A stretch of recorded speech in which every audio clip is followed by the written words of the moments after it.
আমরা আজকে মোলের ধারণা এবং রাসায়নিক গণনা অর্থাৎ রসায়নের ষষ্ঠ অধ্যায় থেকে এই সৃজনশীল নিয়ে কথা বলবো, যেখানে তোমাদেরকে বলা হচ্ছে সেন্সের টপিকটা কি বা কোন রিলেটেড অঙ্ক, সেটা হচ্ছে সালফিউরিক অ্যাসিডে অণুর সংখ্যা কত। কোনো একটা দ্রবণ দেওয়া রয়েছে, ওই দ্রবণের মধ্যে কোনো একটা দ্রবের অণুর সংখ্যা কত, মোট কত অণু ছিল।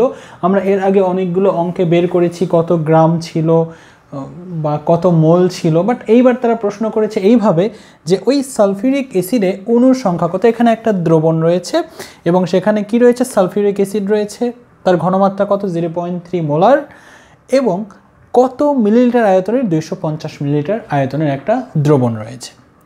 ওকে, এখানে কি রয়েছে, এখানেও একটা দ্রবণ যেটা সোডিয়াম হাইড্রোক্সাইড। ওকে, এবং এটা কত ঘনমাত্রার, 0.5 মোলার ঘনমাত্রার। ক্লিয়ার? ওকে, এর দ্রবণের আয়তনটা আসলে বলা হচ্ছে এবং গ নম্বরে তোমাদেরকে বলছে সালফিউরিক অ্যাসিডের অণুর সংখ্যা কত। দ্যাট মিনস 250 মিলিলিটার, যেখানে সালফিউরিক অ্যাসিডের ঘনমাত্রা ছিল 0.3 মোলার এবং তাহলে সেখানে মোট কতগুলো অণু রয়েছে, এটা হচ্ছে ফার্স্ট কোশ্চেন।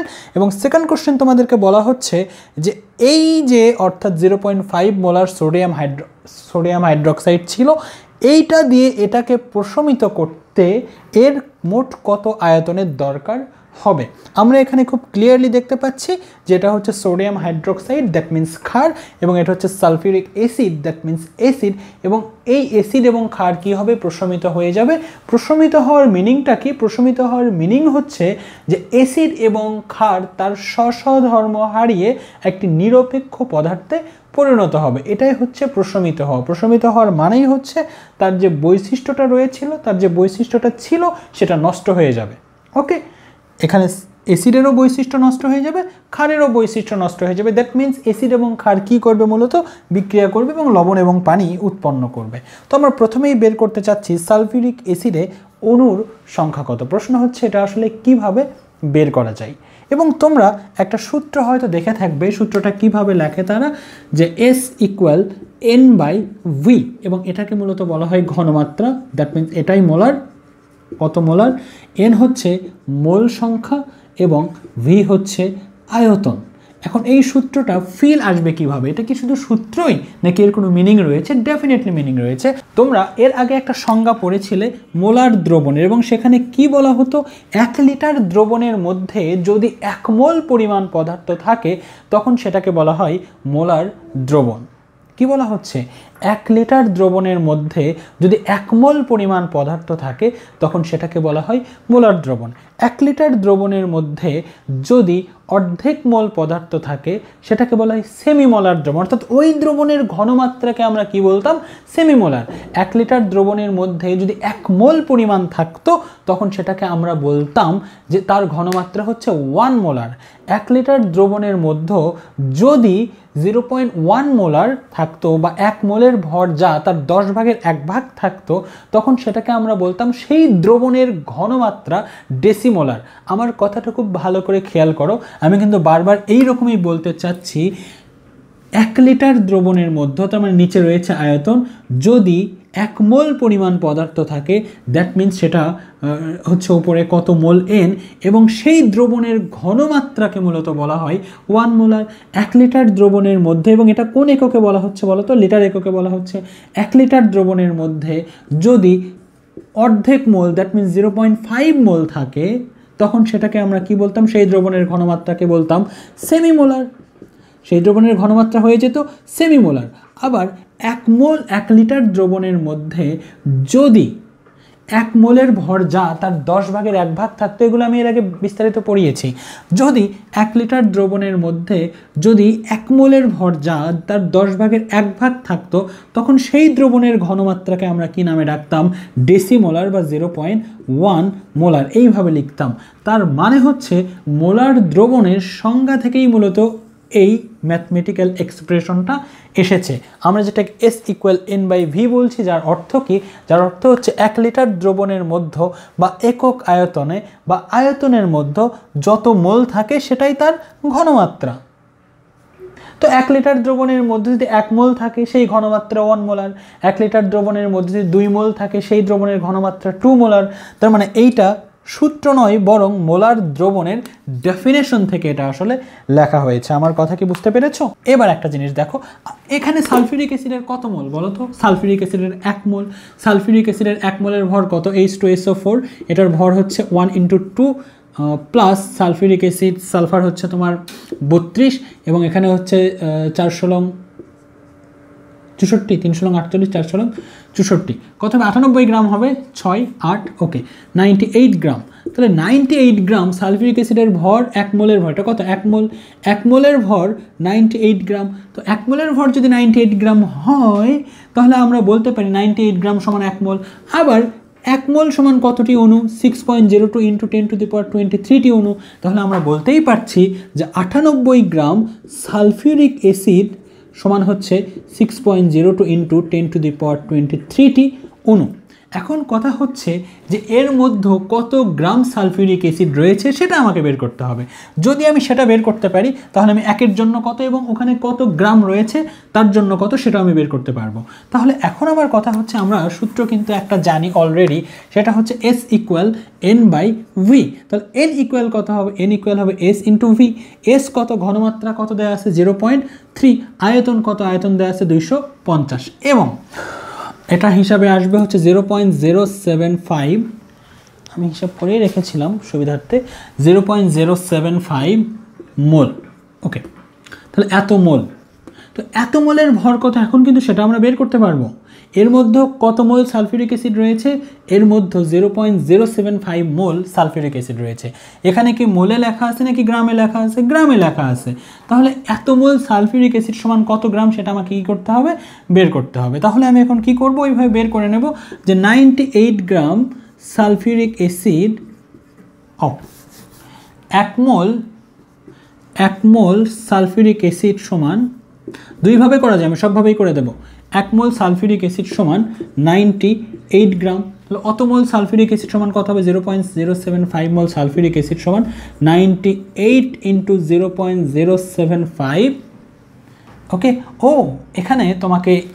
এখানে তোমাকে 250কে 1000 দ্বারা ভাগ করতে হবে, কারণ এই ডেফিনেশনটা যখন লেখা হয় তখন কিভাবে লেখা হয়েছে? এটাকে লিটার এককে লেখা হয়েছিল। সুতরাং এখানে যদি কখনো মিলিলিটার দেওয়াও থাকে তোমাকে লিটারে কনভার্ট করে নিতে হবে এবং লিটারে কনভার্ট করে নিলেই আসবে আসলে 0.075 এবং এই জায়গা থেকে আসলে মান আসে তোমার 7.35 গ্রাম সালফিউরিক অ্যাসিড। তাহলে এখন কিন্তু আমরা কনভার্ট করে নিয়েছি। 98 গ্রাম সালফিউরিক অ্যাসিডের মধ্যে এতটি অণুর সংখ্যা থাকে, 1 গ্রামের মধ্যে কতটি থাকবে? 6.02 × 10⁻23 ডিভাইডেড বাই 98 এবং 7.35 গ্রামের মধ্যে থাকবে 6.02 × 10⁻23 ইন্টু 7.35 ডিভাইডেড বাই কত হবে? 98 এবং এর মান আসলে আসে তোমার 4.52 × 10⁻22টি। এখন এই অঙ্ককে এভাবেই করা যাবে, অন্যভাবে করা যাবে না? হ্যাঁ, অন্যভাবেও করা যাবে। যেহেতু আমরা এখান থেকে ডিরেক্টলি মোল বসাতে পারছি, দেখো যেহেতু এখান থেকে ডিরেক্টলি আমরা মোল বের করতে পারছি, অঙ্কটা মোল দিয়েও করা যাবে। আমি গ্রাম দিয়ে করিয়েছি, মোল দিয়ে ইচ্ছা করলে করা যাবে। কিভাবে করা যাবে? আমরা কিন্তু জানি যে 1 মোল সালফিউরিক অ্যাসিডে অণুর সংখ্যা থাকে 6.02 × 10⁻23। তাহলে আমরা তো দেখেইছি যে 0.3 মোলারের মধ্যে কত মোল রয়েছে? 0.075 মোল রয়েছে। তাহলে 1 মোল সালফিউরিক অ্যাসিড সমান যদি এত অণু হয় তাহলে 0.075 মোল সালফিউরিক অ্যাসিড সমান 6.02 × 10⁻23 ইন্টু 0.075 এবং এটার মানও কি হবে? 4.25 নাকি কত আসছিল? ওই যে 4.25 × 10⁻22টি। এইভাবেও করা যাবে। তুমি ইচ্ছা করলে মোল দিয়েও করতে পারো, ইচ্ছা করলে মোল থেকে গ্রামে কনভার্ট করে তুমি সেভাবেও করতে পারো। এটা তোমার ইচ্ছার উপর নির্ভর করে, তুমি যে কোনো একভাবে অঙ্ক করতে পারবা, কোনো সমস্যা এতে নাই। ওকে, তুমি যে কোনো একভাবে করতে পারো। তুমি ইচ্ছা করলে মোল দিয়ে করতে পারো, ইচ্ছা করলে গ্রাম দিয়েও করতে পারো, বাট প্রসেস এটাই। এখান থেকে দেখার বিষয় হচ্ছে যে এই সূত্রটা কিভাবে আসলে এসেছে, এই জিনিসটা বোঝানোর দরকার ছিল। সূত্র মুখস্থ করে কোনো লাভ হবে না, তোমাকে ডেফিনেশন বুঝতে হবে যে কোন ডেফিনেশন থেকে এই সূত্রটা আসলে লেখা হয়েছে। ঘ নম্বরের প্রশ্নে বলছে প্রশমিত করতে কতটুকু দ্রবণের আয়তনের প্রয়োজন। কোনটা প্রশমিত করতে? এটাকে, অর্থাৎ সালফিউরিক অ্যাসিডকে প্রশমিত করতে সালফিউরিক অ্যাসিডকে প্রশমিত করতে কতটুকু সোডিয়াম হাইড্রোক্সাইডের দরকার হবে। এখন প্রশ্ন হচ্ছে এই অঙ্কটা আসলে কিভাবে করা যাবে। আমরা একটা সূত্র দেখি, সূত্রটা হয়তো এইভাবে বলা হয় যে N1 S2 V2 আবার N2 S1 V1, এই সূত্রটা আগে আমরা লিখলাম, এটাকে আগে দেখি কি, তারপর আমরা বুঝবো এটা আসলে এই সূত্রটা কোথা থেকে এসেছে। আমরা সূত্র কি জানি, S ইকুয়াল N/V, এটা জানি কি জানি না, অবশ্যই জানি, আমরা জানি সূত্র S ইকুয়াল N/V। তাহলে N ইকুয়াল কি হবে, SV। তাহলে কোনো একটা নির্দিষ্ট দ্রবণের জন্য আমরা কি বলতে পারি, N1 S1 V1, রাইট? এটা সাপোজ 1 নম্বর ইকুয়েশন। একইভাবে আমরা লিখতে পারি N2 ইকুয়াল S2 V2, এটা সাপোজ 2 নম্বর ইকুয়েশন। দুইটা ইকুয়েশন যদি ভাগ করে দেওয়া হয় তাহলে কি হবে, N1 ডিভাইডেড বাই N2, আর এখানে হবে S1 V1 divided by S2 V2। কোনো ডাউট, কোনো সমস্যা এতটুকুতে না? এখন যে ক্রস গুণন করো তাহলে কি হবে, N1 S2 V2 N2 S1 V1। Clear? এই সূত্রটা কোথা থেকে এসেছে বোঝা গিয়েছে? ওকে, এখন কথা হচ্ছে যে N1 S2 V2 N2 S1 V1 already আমি একবার বলেছি, তবু আরেকবার একটু ক্লিয়ার করে বলে দিই, কারণ কয়েকবার আমি নিজেই পেঁচিয়ে ফেলেছিলাম। N1 হচ্ছে আমরা যে মেইন ইকুয়েশনটা লিখব, ওই মেইন ইকুয়েশনে কত মোল রয়েছে। মেইন ইকুয়েশন বলতে আমি কি বোঝাচ্ছি, এখন দেখো মেইন ইকুয়েশন বলতে আমি কি বোঝাচ্ছি তোমাদেরকে। মেইন বিক্রিয়া, আসলে বিক্রিয়াটা আমাদের কেমন হবে, sulphuric acid plus sodium hydroxide. এই ধরনের বিক্রিয়ার ক্ষেত্রে অবশ্যই তোমাকে সমতা করতে হবে, উভয় পাশে কি করতে হবে, অণুর সংখ্যা পরমাণুর সংখ্যাগুলো সেম করে দিতে হবে। এখানে কি উৎপন্ন হবে, সোডিয়াম সালফেট এবং পানি। ওকে, এখন এই জায়গায় সমতা করবো, সমতা করলে আসবে 2। ওকে, এবং 2 অণু পানি, এগুলো একটু হিসাব করে নিও বাবা, হিসাব করে নিও। আচ্ছা, সূত্রটা একটু পাশে লিখছি, N1 S2 V2 N2 S1 V1।